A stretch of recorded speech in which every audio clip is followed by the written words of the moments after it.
All right, good morning, people of YouTube. So we are back with another BT14 deck profile. This time we have Gallantmon.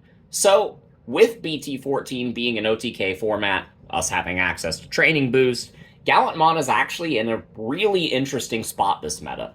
The ability to use Tocado to warp into another Gallantmon should your first Gallantmon fall is really good, or even just to put a second body out in order to help control the game state. Having the rush with the BT13 Gallantmon really combos with that Tocado warp as well, because you're able to just put any Guillemon down, potentially the Searcher, grab that Gallantmon, and then warp it into a body that has rush and blitz, and it's really fantastic. This is a deck that actually got a lot of indirect support because of how the meta shifted and because of Training Boost.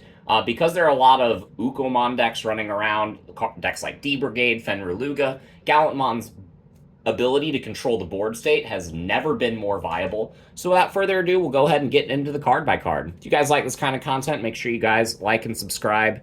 And the only egg that you need for this deck is going to be the digi-panda. This allows you to draw into extra pieces, allowing you to further progress your plays, and yeah, best egg you could be playing. You only need 4. For the Tamers, we are going to start with the Tocados because they are the primary piece to get the deck off the ground. We have the 3 copies of the BT12 Tocado. It's a memory setter, and it allows you to warp your Guillemons.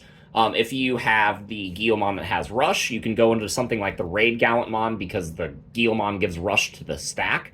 So warping into this will give this Gallantmon Rush, and even if you pass turn, if you have the other Tocado in play, that card gets Blitz. So the EX2 Tocado will give all of your pieces Blitz, and if you blow something up, then you can tap this and gain extra memory back. So because of this Tocado, and because of the War Growlmon, you are able to gain a bunch of memory once you go into your first Gallantmon, and because of your ability to play 7 boosts now, you can go into the first Gallantmon for really cheap and efficiently, and use cards like this to get into a second one for almost free. So it's really fantastic, and these are the only Tamers that you need to be seeing in this deck.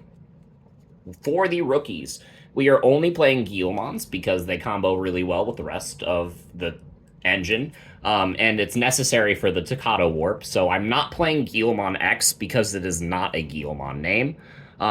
Playing that card turns off our ability to warp.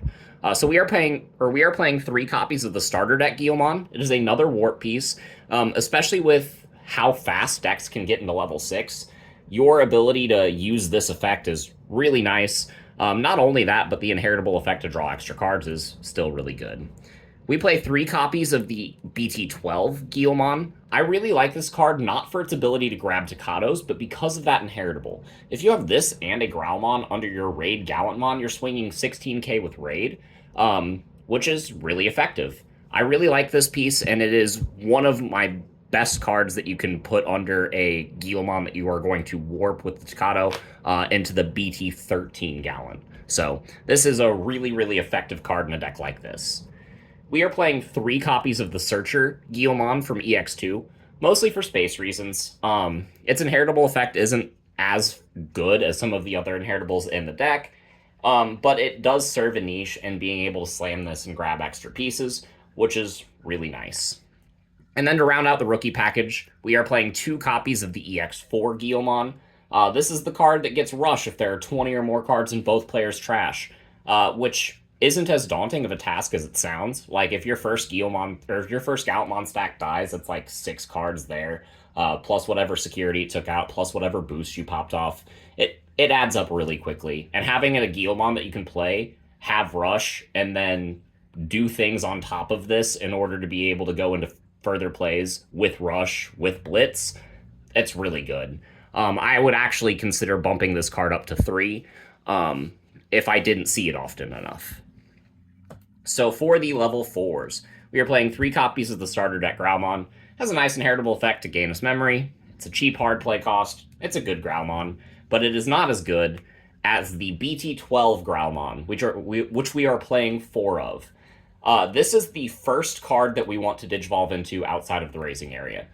Ideal play with this deck is get a Guillamon in the back, and then play Searcher Guillamons and Training Boost and Memory Boost to grab all your Takatos and all your high-level cards. And then when you're ready, you promote your Guillamon, you pop a Training Boost, you go into Growlmon, you play your first Takato for free. Then you go into a War Growlmon. If it's not the standard War Growlmon that you are playing, you'll get a second Takato.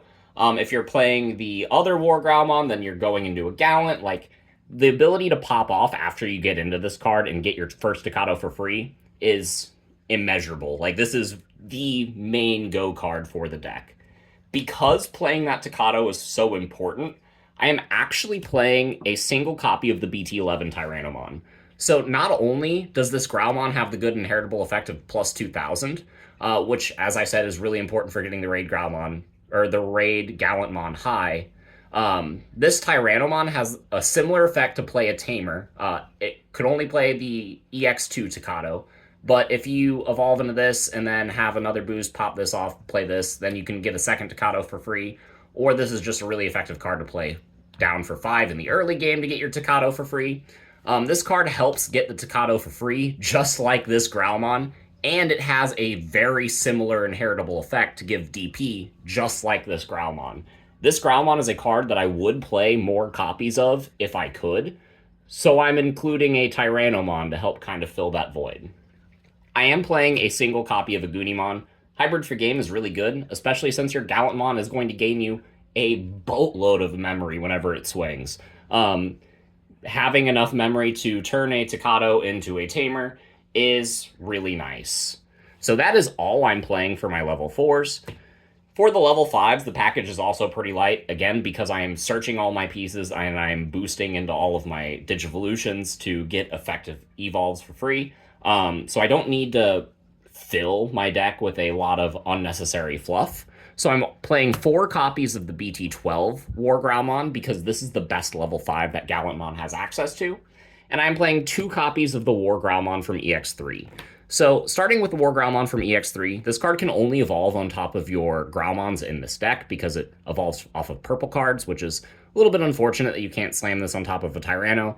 But the ability to play another Takato is really nice. If you don't need the Takato, this card can play a Rush Guillamon out, which can be cool. You can play the Guillamon that can warp and go into double Gallant that way. That's really fantastic. This is a really good secondary level 5 for the deck. But the main one is going to be this BT12 War Growlmon for that sweet inheritable to gain extra memory whenever Gallantmon ends his attack and the board is clear. But its Wind Digivolving effect will allow you to go into that Gallantmon. So even if you're passing turn evolving into this, you will get the Wind Digivolving effect. And if you've blown everything up and there's nothing left to blow up, then you will go into the Gallantmon for a reduced cost. And then you have Blitz with your Takato. So while it's costing like 5+ memory to do that, you have a boost to go into this card for cheaper. And then the Gallantmon is going to gain 2 off of this, effectively passing your opponent not a lot of memory. It's really effective. It's very efficient in a deck like this, and the absolute GOAT as far as War Growlmons. So for the Gallantmons, we are playing actually a hefty number because of our ability to warp, and because the BT13 Gallantmon can make his own play cost cheaper. So I'm playing 2 copies of the BT13 Gallantmon because this card can be so cheap to just hard slam, and because Rush plus Blitz is really fantastic, as I've been emphasizing this entire video. Not only that, but this card gets 2 instances of removal. It gets one on play or when digivolving, and then again when it attacks. And this is one of the only cards that you have to blow up really high DP threshold Digimon, like Quartzmon. So this is really fantastic for a lot of reasons. But the main Gallantmon that you are wanting to play in standard situations for just regular evolving up the chain is going to be the BT12 Gallantmon. This card has Raid. If you've effectively blown up the board before going into this, it'll trash a security. It's really good. When digivolving, it blows something up, so it helps with that when attacking effect. This is a Gallantmon that is kind of a self-contained package, and you can win the game off of just this card with a couple DP boosts because Raid is so good. this is a really effective card, especially into this meta, because it'll deal with your opponent's bigger body and then clear the smaller body that they could have Blast Evolved with. So this is a really, really good card, and I wouldn't play any less than 3. If you're wanting to find room for some options, you could consider cutting one of these, but I don't necessarily recommend it. So 4 cards that go on top of our Gallantmons. I am playing 2 copies of Gallantmon X Antibody. This card will allow us to get a second attack, an extra security trash, and another swing. Like, what's more to say?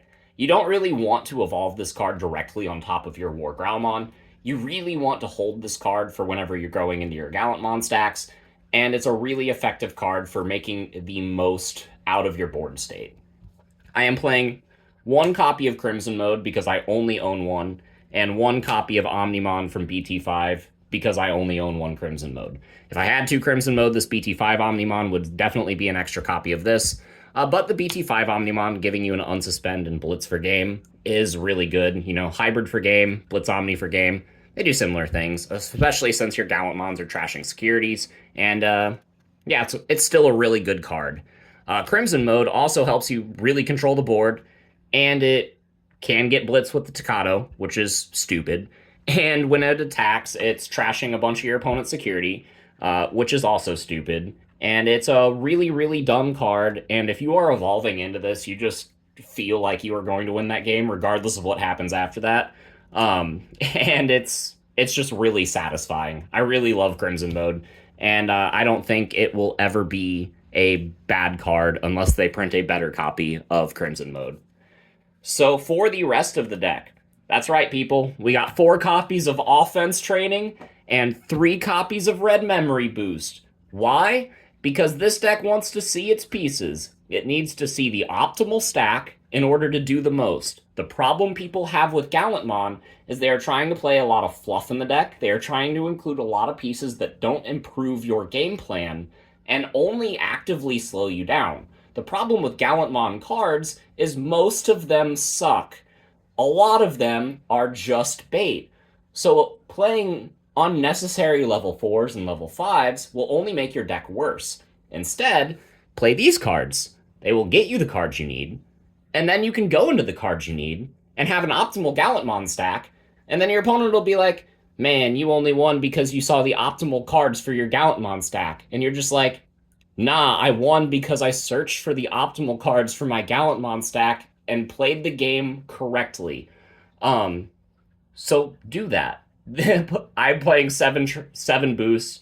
If I could find room for 1 more Red Memory Boost, I probably would play it.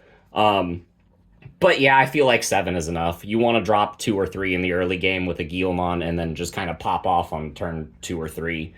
Probably turn 3. Most of my games have been popping off turn 3. So, yeah, play boosts. Play the Guilmons that search your pieces. Play Gallantmon. It's a lot of fun. So, if you guys like this kind of content, again, make sure you guys like and subscribe. Let me know what you thought in the comments down below, and we will see you all in the next video. Bye, everyone.